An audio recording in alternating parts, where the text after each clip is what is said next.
Fala investidor, tudo bem? Estamos começando aqui mais um vídeo no nosso canal Trax Investimentos. Para quem não me conhece, meu nome é Marcelo Abude, eu sou consultor de investimentos, estou aqui com meu sócio Lucas. Tudo bom, Lucas? Tudo certo e você, Marcelo? Bem também. Beleza, vamos falar um pouquinho de investimentos então? Vamos, hoje é renda fixa, né? Renda fixa, vamos lá. Bom, então, o Lucas, para quem não conhece o Lucas, ele tem muita experiência em trabalhando em bancos e ele vai trazer um pouco dessa experiência para nós, principalmente em renda fixa hoje, e tirar um pouco das dúvidas que a gente tem sobre esse importante investimento. É isso aí. Complementando, né? Nós somos sócios aqui no escritório de investimentos, ambos consultores de investimentos. E é isso aí. Vamos falar um pouquinho então. O que você trouxe de tema para a gente hoje, Marcelo? Ô Lucas, acho que primeiro é importante falar o que é a renda fixa, né? Por que a renda é fixa, por que existe a renda variável, né? Essas duas diferenças. E por que é tão importante o investidor conhecer essa classe de ativo. Perfeito. Resume aí para nós. Bom, primeiro, né? Quando a gente começa a falar sobre investimentos, eu acho que o passo número 1, né, Marcelo? É o investidor se planejar para ter uma reserva financeira. E a renda fixa, ela cumpre um papel muito importante para todos os investidores, sejam os mais conservadores, os mais arrojados, quem está iniciando no mercado ou quem já é muito avançado, porque a reserva financeira do investidor, ela costuma ser em renda fixa, né? Sim. E tem muita gente que fala assim, pô, mas e a caixinha? Né, que eu deixo ali no banco digital. Quem investe em renda fixa acho que às vezes nem investe, né? Exato. Não investe, deixa lá no banco. E aquilo nada mais é do que uma renda fixa, né? Com acaba certeza. sendo um tipo de renda fixa seguro, bancário, onde você tem o seu rendimento diário. A própria liquidez diária do banco também, né? Um tipo de renda fixa. Exato, São exatamente. CDBs. São CDBs, né? Os RDBs e CDBs que cumprem esse papel de reserva de emergência. Então a renda fixa, ela acaba sendo o primeiro passo, né? A poupança é uma renda fixa também, né, Marcelo? Então ela acaba sendo o primeiro passo de quem começa a ter seus recursos financeiros. Mas claro que a renda fixa não é só para quem está começando nos investimentos, né, Marcelo? Tá, então vamos lá, Lucas. Trazendo aqui algumas perguntas que a gente tem dúvidas, né? A gente conversa com os nossos investidores diariamente e esses investidores eles trazem dúvidas aí que a gente acredita que seja comum a vocês também que estão aqui nos assistindo. Então, bom, primeiro, Lucas, quanto que está rendendo essa renda fixa? Essa é uma pergunta que o pessoal... Né, se eu quanto botar rende, né? se eu botar 10 mil reais hoje, né? Daqui um ano, quanto é que eu tenho? Bom, a gente parte sempre, né? Eu sei que a maior parte do brasileiro usa a poupança como a principal renda fixa, infelizmente ainda. Mas a gente aqui sempre usa o CDI como nosso balizador. CDI e Selic, né, gente? Estamos falando praticamente da mesma coisa, né? São taxas irmãs que andam juntos. E hoje nós estamos falando de uma Selic a 11,75 ao ano. Ou seja, o investidor que começa a ter ali seus investimentos em renda fixa, ele deveria esperar algo próximo ou superior a esses 10,75, que é a nossa taxa de referência, né? A nossa taxa mãe, a taxa básica da economia, que é a taxa Selic, que acabou de subir, né, Marcelo? Que acabou de subir. Bom, só para explicar então, a taxa Selic hoje ela está 10,75 ao ano. Exato. E ela baliza então esses investimentos em renda fixa. Eles normalmente rendem uma porcentagem dessa taxa. Exato. Né? Que vai ali dos investimentos tributados, às vezes acha de 90% a 100%, 120% às vezes. Como é que funciona isso, Lucas? Exato. Bom, basicamente, né, a gente vai olhar para duas coisas em renda fixa, né? Já que a gente está falando de ativos com bom grau de segurança, o que nós vamos olhar é o prazo desses investimentos e qual instituição que está emitindo. Legal. Se é um banco, se é uma empresa, se é o governo. Então isso vai influenciar muito na taxa, sempre com a Selic como balizador. Um outro fator, né, que acaba influenciando na taxa, você comentou ali, às vezes está 90% do CDI. Pode ser porque é um título isento de imposto de renda. Ou seja, ele vai render até mais do que o equivalente a esses 10,75. Ou pode ser que é uma liquidez diária do bancão também, né? Pode ser. Tem bastante. Exato. Daí é tributado e está rendendo os mesmos 90% do que pode render um título isento às vezes. Já que é seguro e tem um resgate rápido, às vezes o banco não dá uma rentabilidade muito boa pela conveniência do título, tá ali no dia a dia, né? O investidor acessa muito fácil. Então é isso, né? Ponto de partida são esses títulos de renda fixa. Que esses são os pós-fixados. Os pós-fixados. Bacana. Então... Pós-fixados, DI, enfim. A gente está falando então hoje, dentro da renda fixa, hoje o que a gente tem mais de conservador é o pós-fixado, porque ele acaba rendendo essa taxa de referência. Perfeito. Correto? E agora a gente tem, então, pré-fixado, pós-fixado, pré-fixado, o que mais que a gente tem, Lucas? tem os IPCA+, né, que são os títulos híbridos. Tem o CDI+, que acaba sendo um híbrido também, né? Mas esse o investidor costuma ver menos, né? Os mais tradicionais que a gente vê são os pós-fixados, pré-fixados e IPCA+. E para que tipo de investidor? Porque se o pós-fixado hoje ele é o mais conservador que a gente tem, que ele segue esse índice de referência. Para que tipo de investidor é o IPCA+, o pré-fixado? E por que e quando que a gente busca esses títulos, né? Qual que é a característica que eles têm? O que eles entregam para o investidor? Essa é uma ótima pergunta e eu já diria que é para o investidor que não é imediatista. Tá. Cara, que não é... Por mais que muitas vezes você tenha a possibilidade de resgate rápido desses títulos, eles sofrem por marcação a mercado, ou seja, oscilação, né? Você vai ter uma volatilidade nesses títulos, que para quem quer utilizar no curto prazo como reserva de emergência, não é o ideal. Não significa que eles são proibitivos e que você não possa ter, mas não é o ideal. Ou seja, começar a olhar para prazos mais longos. Tanto para pré-fixado quanto para IPCA+. A necessidade e o perfil de cada uma dessas alocações são diferentes. Por mais que o mesmo investidor possa ter os dois, os objetivos são diferentes. Quer que eu fale um pouquinho de cada um deles? Sim, porque na verdade esses títulos, daí você me fala um pouquinho mais até, IPCA+, e pré-fixado, eles se diferenciam mais desse pós-fixado conforme o prazo vai se alongando, né? Porque se a gente pega um pré-fixado para um ano, provavelmente ele está rendendo algo parecido que um pós-fixado para um ano, né? A gente vai conseguir se diferenciar no longo prazo, porque daí essa taxa hoje da Selic, ela pode ano que vem estar maior ou menor, e se eu comprei um pré-fixado, eu posso ou estar tomando então uma vantagem quanto a essa taxa, ou uma desvantagem, é isso? Sim. É porque o mercado trabalha muito com expectativa, né, Marcelo? Então, quando a gente fala num pré-fixado, qual é a diferença do pré e do pós, galera? Pós-fixado, você vai indexar ele a uma taxa, que é o CDI, né? Vamos usar CDI aqui, mas lembrando que CDI e Selic é a mesma coisa. É praticamente a mesma coisa. Beleza, o pós-fixado, se a Selic subiu, como aconteceu agora em setembro, o meu título que rendia 10,5% ao ano, ele vai render 10,75%. Ele vai acompanhando, por isso que ele é um pós-fixado. Após eu saber qual é o índice de referência, eu sei o meu rendimento. O pré-fixado, eu sei o rendimento mesmo antes de eu saber um índice de referência. Porque ele não tem um índice de referência. Ele é pré-fixado, independente de qualquer coisa. Tá, mas o que vai fazer um pré-fixado render 10, 9 ou 12? As expectativas do mercado. Por exemplo, hoje o mercado tem expectativa de alta de juros. Perfeito. Então a expectativa no pré-fixado geralmente vai estar acima da Selic de hoje. Se a Selic de hoje é 10,75 e eu vejo um pré a 12, significa que o mercado acha que essa Selic vai esticar até 12 ou até passar. Traduzindo, se a gente acha que a Selic está subindo e que ela vai continuar subindo e que ela talvez vai passar dos 11 que a gente está próximo agora, que ela vai ali para 12, hoje se o mercado está me oferecendo uma taxa pré a 11, então não vale a pena eu comprar, por exemplo. Se essa taxa continuar subindo. Aí vai depender um pouco do que o investidor está usando como premissa base, né? Mas sim, vamos dizer que ele tem ali uma possibilidade de alocar 12 e que a Selic vai passar disso, o pós-fixado pode fazer sentido porque eu quero acompanhar e passar dos 12 junto. Agora, se eu acho que o mercado está precificando que vai passar dos 12, eu tenho a possibilidade de travar em 12, mas eu acho que não vai chegar lá, que vai parar nos 11,5, eu travei acima do mercado. Então vai um pouco do julgamento do investidor também, tá, Marcelo? Tá, então tá bom. Então quer dizer que conforme o mercado se mexe, eu posso, no pré-fixado, ter uma vantagem ou desvantagem, né? Exato. E o IPCA+? Onde é que ele entra aí? Se o mercado se mexer, eu ganho só se a inflação for alta? Como que acontece tudo isso? O IPCA é um título híbrido. Então você tem uma parte pós-fixada que ele vai ser ajustado conforme a inflação for sendo divulgada, né? Então, quanto que vai ser a inflação? Não sei. Que é a mesma história do CDI. Quanto que é o CDI? Eu sei o CDI de hoje, né? Que é até hoje. E daqui para frente? A gente pode pensar em expectativa.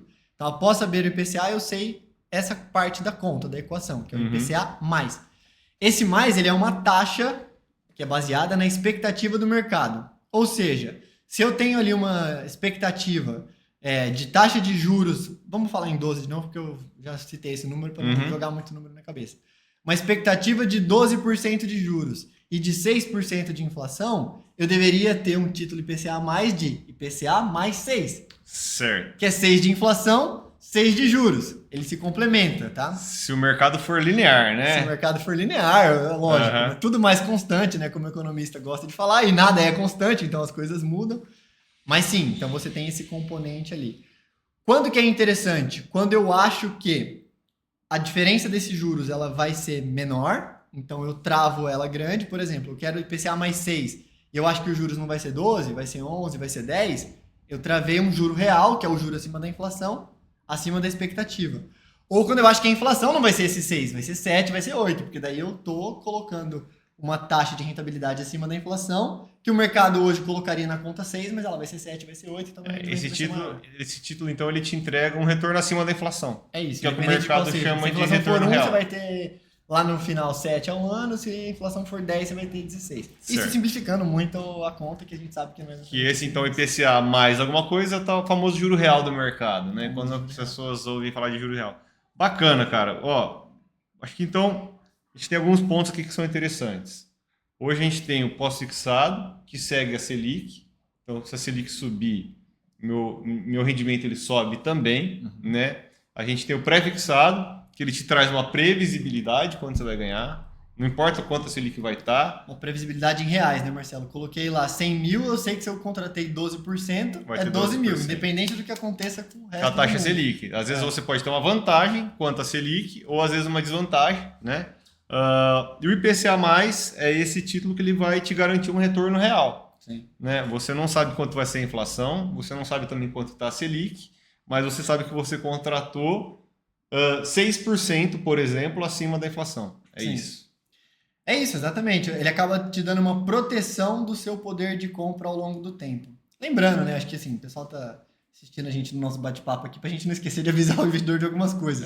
Todos esses números que a gente tá falando, né? Alguns são de fato o que a gente tem na economia hoje, né? 10,75 é a Selic de hoje, mas esses IPCA mais 6, os 12%, por mais que esteja parecido ali com o dia a dia, não é nenhuma recomendação de investimentos, né, Marcelo? Não, e acaba sendo até, estamos chutando alguns valores aqui de referência, né? Exato. Com certeza. Importante fazer esses disclaimers. Então vamos lá.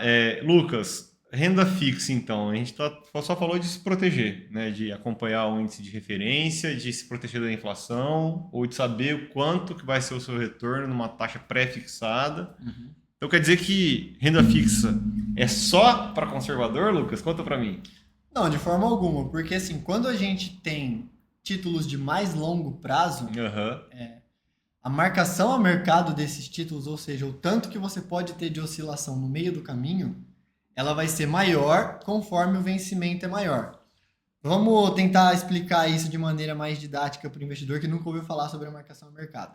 Imagina que você tem um título de 1 ano, onde a gente trava ele por 10%. Então, colocamos lá 100 mil reais num título de 10%, que está embutido na expectativa do mercado um juros de 10%, para a gente facilitar aqui. Certo. Se no meio do caminho esses juros ele for 9,5 ou 11, a gente tem uma diferença pequena ali, é um prazo pequeno. Então, se eu esperava ter 110 mil e o mercado agora vai entregar 109 na Selic ou 111, a gente está falando de uma diferença pequena. Se a gente estende isso para, por exemplo, 10 anos, pensa que cada 1% dos 100 mil que você alocou representa R$1.000. Certo. Para 10 anos, a gente está falando de uma volatilidade muito maior. Que ela pode acabar sendo até, no limite aqui da conta que eu estou fazendo, de 10%. Sim. Ou seja, aquele 100 mil ele pode ter uma volatilidade de 10 mil para cima, 10 mil acima do que o mercado está projetando ou 10 mil para baixo do que o mercado está projetando. Tá? Ou seja, então, se eu sou mais na Selic eu ia ganhar 150, eu posso estar, às vezes, ganhando, de novo, chutando esses valores, né? 160 ou 140. Exato. Ou seja, cada ponto de risco de retorno que eu quero buscar, eu acabo tendo um risco também do mesmo grau, é isso? Exato, exatamente. Claro, você tem a segurança de que no final das contas, se você não quiser jogar com o mercado, vamos dizer assim, no meio do caminho, espera o vencimento, você vai ter o rendimento. Mas claro, aí você está abrindo mão de um prazo, né?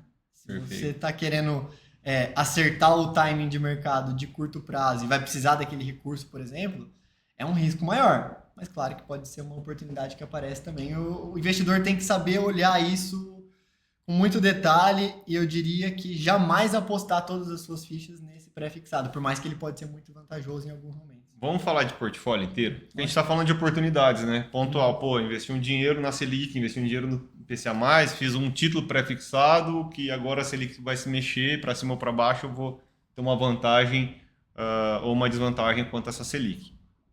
Falando de portfólio, eu acredito que quando a gente está falando de portfólio, a gente tem aquele famoso 60-40 que o pessoal faz lá nos Estados Unidos. O que é 60-40? 60% em renda fixa, né, Lucas? E 40% em renda variável. Nesse 60% de renda fixa, por exemplo, eu posso colocar tudo em pré-fixado para 10 anos? Ou como que é a composição de um portfólio? Como que a gente trabalha dentro da nossa consultoria, aqui nas carteiras dos nossos investidores, como que a gente trabalha a classe renda fixa? É tudo pré-fixado? É tudo pós-fixado? É um mix? É mais pós-fixado do que pré-fixado? Qual que é o jogo aí que a gente... O que é o ideal para o investidor médio, vamos dizer assim? Foi bom você ter até jogado ali para nossa conversa aqui um padrão, vamos dizer assim, né? Tem investidor mais arrojado que diria até esse 60-40 é o inverso, né? 60% renda variável, 40% renda fixa. Mas é legal a gente olhar esses padrões, porque o investidor, muitas vezes, ele não se encaixa aos padrões que a gente vê por aí de alocação. Sim. Então, você não me jogou um perfil aqui, então o que eu vou dizer? Eu precisaria entender se esse investidor, primeiro, tem uma tolerância a risco razoável, porque 40% em renda variável não é pouca coisa também, tem um bom nível de volatilidade. Chutei o portfólio, né? Não, perfeito. Se ele tem uma necessidade de liquidez, tá. Então, dentro dessa renda fixa, a gente vai fazer uma renda fixa de longo prazo, médio, vai ter reserva de emergência ali, sim ou não? Você precisa de reserva de emergência nesses investimentos? Exato. Já entendi, já vai mudando, né? Então aí a gente já começa a ter que entender, dentro das próprias classes de ativos, qual vai ser a alocação pontual de cada investidor. Então, nesse 60%, a gente poderia ter 60% de reserva de emergência, 20% de alocação de médio prazo, mas ainda em CDI, por exemplo, para a gente poder surfar essa alta da Selic, ganhar a isenção de imposto de renda num título de 2 anos, 3 anos. Perfeito. E olhar o longo prazo para pré-fixado e IPCA+, dado que a gente está com o mercado com expectativa de juros muito alta, então a gente sabe que historicamente esse patamar de juros pode ser interessante de travar um pouco. Então, você vê que dentro desses 60, a gente já fatiou ele. Uma parcela em pós-fixado, uma parcela em pré, uma parcela em IPCA. Bacana. Via de regra, a gente teria a parcela de pós maior do que a de IPCA, que é maior do que a de pré. Via de regra. Via de regra. Mas a gente precisa entender os momentos do investidor e os momentos de mercado também. Até porque tem investidor que gosta do pré-fixado, né, Lucas? E daí a gente, como consultor, o nosso papel é o quê? Encaixar esse pré-fixado na carteira dele, né?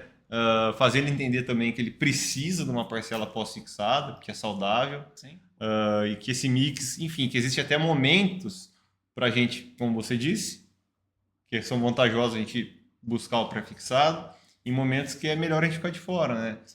Vamos dar um exemplo prático? Pessoal, nossa Selic foi para 2%, né, em 2020.